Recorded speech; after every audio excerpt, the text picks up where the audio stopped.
Halo teman-teman, eee, perkenalkan saya Reza. Kebetulan saat ini saya sedang menjadi software engineer. Hari ini saya mau berbagi sedikit pengalaman, eee, tentang salah satu pengalaman saya melamar di salah satu startup unicorn di Indonesia. Jadi sekitar tahun 2017, setelah kurang lebih 1 tahun setelah saya lulus, saya memutuskan untuk melamar ke salah satu startup unicorn di Indonesia. Nah, waktu itu saya melamar sebagai seorang backend developer, dan waktu itu saya menjalani 2 tahapan interview ya, eee, dan di sini walaupun posisi yang saya lamar itu adalah sebagai backend developer, tapi, saya rasa untuk proses umum yang dilalui tidak akan terlalu jauh berbeda untuk teman-teman yang mungkin berminat untuk posisi front end atau posisi mobile, Android atau iOS. Tapi seharusnya kurang lebih tahapan yang dilalui sih mirip-mirip, begitu. Nah, di tahun 2017 ini kebetulan saat itu, eee, saya dapat offer-nya, dikasih offer yang mungkin bahkan lebih tinggi dibandingin yang apa yang saya expect saat itu ya ketika ditanya sama HR-nya. Nah, cuman karena satu dan lain hal, saya harus menolak offer tersebut.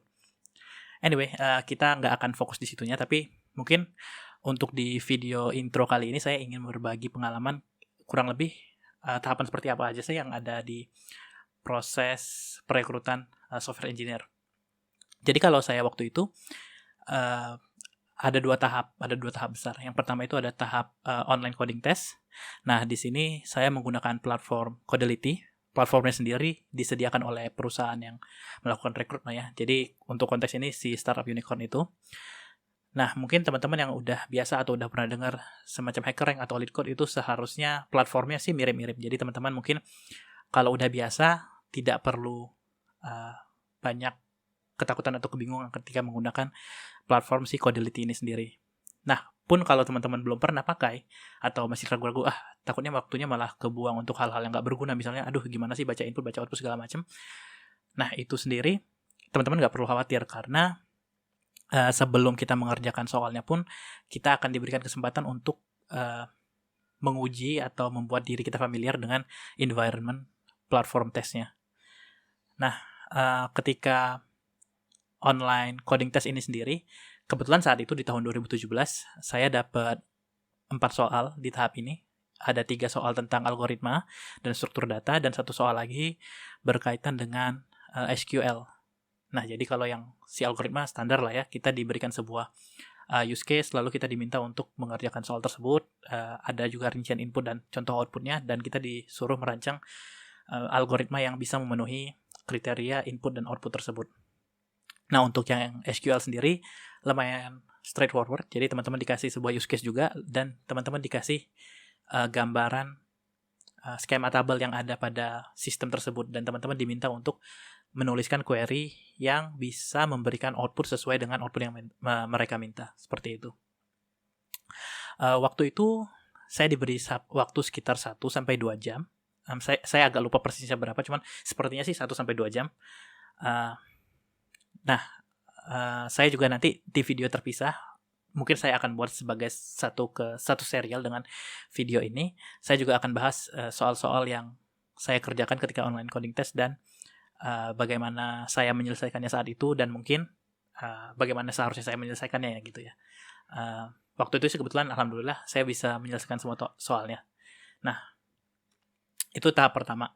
Setelah itu saya dibilang kalau saya lulus dari online coding testnya dan diundang untuk interview onsite ke kantor mereka. Nah, kebetulan saat itu sih saya sudah bekerja. Jadi saya waktu itu memutuskan untuk cuti 1 hari karena harus datang ke onsite dan melakukan interview langsung di kantor mereka. Ya, hitung-hitung juga mengunjungi kantor sebelum teman-teman mungkin memutuskan kalau misalnya akan menerima atau menolak offer tersebut. Jadi ketika datang teman-teman juga mungkin bisa lihat sekitar kira-kira environment-nya seperti apa, orang-orangnya gimana, mungkin bisa kelihatan juga tuh ketika teman-teman di waktu singkat teman-teman mengunjungi kantor mereka, seperti itu.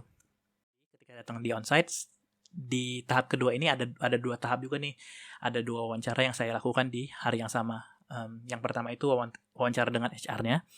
Nah, untuk wawancara dengan HR ini lumayan lumayan straightforward ya. Dan ini mungkin sedikit banyak mirip sama interview di tempat-tempat lain, terlepas apapun role yang teman-teman daftarkan. Dan di sini yang waktu itu soal yang ditanya, saya persisnya lupa gimana, cuman saya ingatnya pertanyaannya itu lebih banyak berkutat dengan personality, background, sama hal-hal yang berkaitan dengan soft skill kurang lebih. Nggak gimana-gimana banget ya. Jadi teman-teman kalau misalnya ada interview dengan HR, ya teman-teman baca sedikit atau googling sedikit tentang tips and trick wawancara dengan HR, seharusnya sih juga applicable di rekrutmen software sebagai software engineer gitu. Ya waktu itu mungkin kalau saya waktu itu juga ditanya ekspektasi gaji atau salary. Nah ini banyak banget cara-cara yang udah di-share sama teman-teman, terutama teman-teman dari yang sering berkutat di rekrutmen, bagaimana cara untuk menjawab pertanyaan seperti ini. Kalau ada kesempatan akan share kurang lebih saya biasanya gimana kalau ditanya hal seperti itu. Anyway, kita lanjut lagi. Jadi untuk setelah wawancara dengan HR, saya lanjut ke tahapan interview user.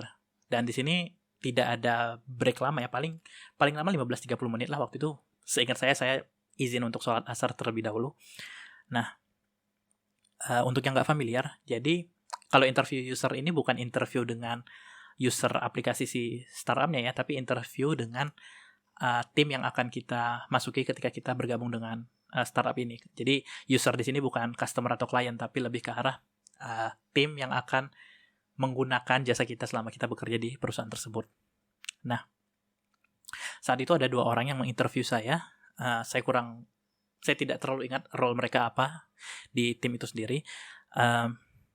Waktu itu pertanyaan yang ditanyakan itu kurang lebih seputar pengalaman, terus juga pekerjaan saat ini. Jadi saya ditanya juga tuh soal posisi saya sebagai apa, sebagai backend, lalu stack yang saya gunakan itu seperti apa.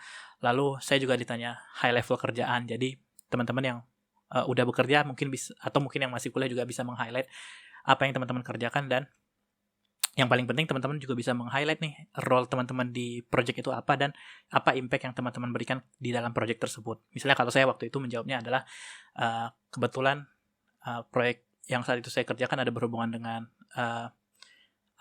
indexing dan membuat semacam search engine seperti itu, dan ketika itu saya berhasil ada memangkas salah satu proses dari pipeline si searching-nya ini menjadi yang tadinya hitungan order detik dan menit, itu bisa saya ringkas menjadi kurang dari 1 detik. Itu karena memanfaatkan saat itu teknologi yang namanya stored procedure di database dan segala macam. Jadi itu yang teman-teman perlu highlight juga tuh. Jadi role teman-teman di project-nya apa dan impact yang teman-teman berikan itu seperti apa. Dan kalau bisa terukur ya, jadi jelas bahwa tadinya berapa dan jadi berapa. Jangan kayak ya delivery menjadi lebih efisien dan efektif. Nah itu kan nggak susah untuk diukur dan nggak jelas matriksnya apa gitu. Oke, nah terus selain berkaitan dengan pekerjaan saya saat itu, saya juga ditanya nih kembali lagi dengan soal algoritma. Ada 2, jadi ada soal algoritma dan soal desain sistem. Kebetulan karena saya back-end ya. Nah, untuk soal algoritma sendiri dan desain sistem ini sendiri, saya menggunakan kertas waktu itu. Jadi mungkin kalau istilah kerennya di bidang rekrutmen software engineer itu whiteboarding session. Jadi teman-teman tidak menggunakan laptop langsung. Berbeda dengan online coding test ya. Kalau online coding test tadi teman-teman menggunakan laptop langsung, jadi teman-teman juga bisa nge-run atau mencek ada sintaks yang salah ketika teman-teman mengerjakan soalnya gitu ya. Tapi kalau ini karena kita menggunakan kertas atau whiteboard itu papan tulis, teman-teman nggak bisa ngecek tuh. Walaupun sebenarnya saya rasa sintaks juga nggak terlalu masalah ya. Yang penting teman-teman bisa menjelaskan bagaimana flow berpikir dan flow algoritma yang teman-teman implementasikan. Jadi bentuknya bukan kode blak-blakan tapi lebih ke pseudocode. Nah, itu ada algoritma dan juga desain sistem. Nah, kalau desain sistem ini sendiri bukan bentuk tulisan dan bentuk kode ya, tapi lebih ke bagan arsitektur. Jadi teman-teman bisa menggambarkan komponen-komponen apa saja yang kira-kira teman-teman butuhkan untuk use case yang mereka kasih. Terus teman-teman akan mendesain sistemnya seperti apa. Jadi cukup menarik. Dan kalau yang desain sistem dan desain algoritma ini, karena kita ketemu langsung sama orangnya, sifatnya sebenarnya bukan serta-merta tes kesannya, tapi kesannya lebih seperti diskusi. Jadi teman-teman mungkin bisa mendengar dulu use case-nya seperti apa, terus teman-teman datang dengan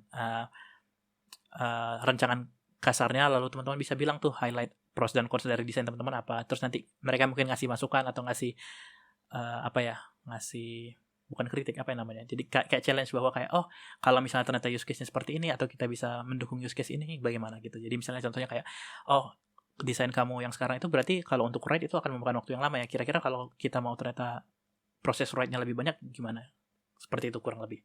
Jadi teman-teman harus bisa menjawab dan mengerti juga nih untuk menjawab pertanyaan-pertanyaan yang berkaitan dengan sistem yang teman-teman buat, seperti itu. Kurang lebih itu sih untuk proses umumnya. Kurang lebih sekitar 1 minggu kalau nggak salah paling lama. Saya juga lupa sih persisnya, cuman 1 minggu setelah sesi onsite itu saya langsung dapat kabar dari startup tersebut. Ya dikasih lah kurang lebih offernya apa, benefitnya apa, segala macam itu dikirim ke email ke saya. Cuman ya karena satu dan lain hal, waktu itu saya memutuskan untuk menolak offer tersebut. Anyway, kurang lebih seperti itu. Terus pantengin video-video saya. Jadi nanti saya juga akan ngeluarin video-video soal-soal yang ditanyakan. Karena ini tesnya juga di tahun 2017, saya tidak terlalu yakin kalau soalnya masih digunakan di tempat itu. Kalau digunakan ya bagus, tapi kalau enggak juga harusnya nggak masalah. Jadi saya berharap dari video-video pembahasan yang saya kasih, teman-teman bisa belajar kira-kira proses berpikirnya seperti apa, lalu mungkin bisa dapat juga tips and trick kalau ketika mendapatkan soal seperti ini, apa ya kira-kira rincian atau kasaran apa yang harus perlu kita lakukan, apa yang perlu kita pikirkan terlebih dahulu, kurang lebih seperti itu. Nah, ya seperti itu saja. Sampai jumpa di video berikutnya. Semoga video ini bermanfaat. Dadah.